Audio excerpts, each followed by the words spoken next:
এই দেখো এখানে সাদা সর্ষে কালো সর্ষে আছে 1 চামচ মতো, এটা এর মধ্যে ঢেলে দেবো।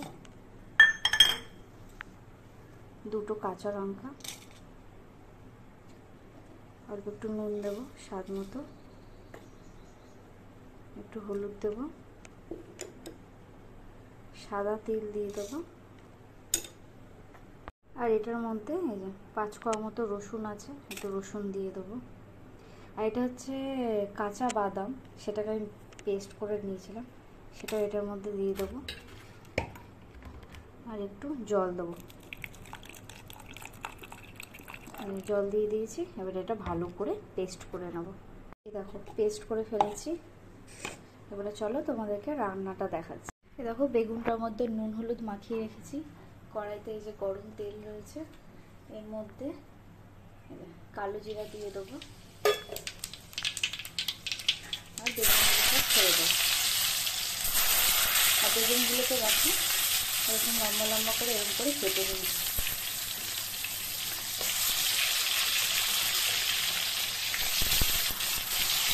অল্প একটু টমেটো দেবো।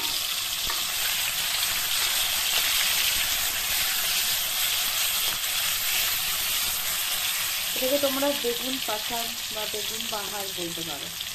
লোকজন আসলে ওই কিছু নেই, তখন এইভাবে এটা বানালে আর কিছু লাগে না। গরম ভাতের সাথে বেগুনের এই রেসিপিটা খুব জমে যায়। এটা হালকা হালকা ভাজা হোক।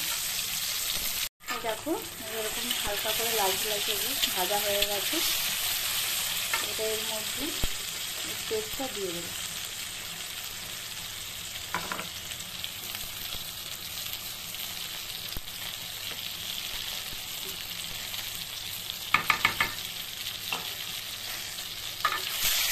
গ্যাসটাকে একটু কমিয়ে দেবো, দিয়ে তা ভালো করে নেড়ে ফেলে নেব। এটা অপূর্ব টেস্ট হয়।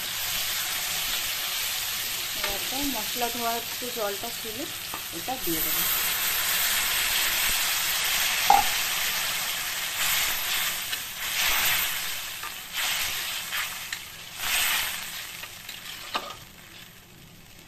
এটার মধ্যে অল্প একটু হলুদ দেবো, সামান্য একটু কাশ্মীরি লঙ্কা গুঁড়ো দেবো, অল্প একটু চিনি দেবো, স্বাদ অনুসারে অল্প একটু নুন দেবো।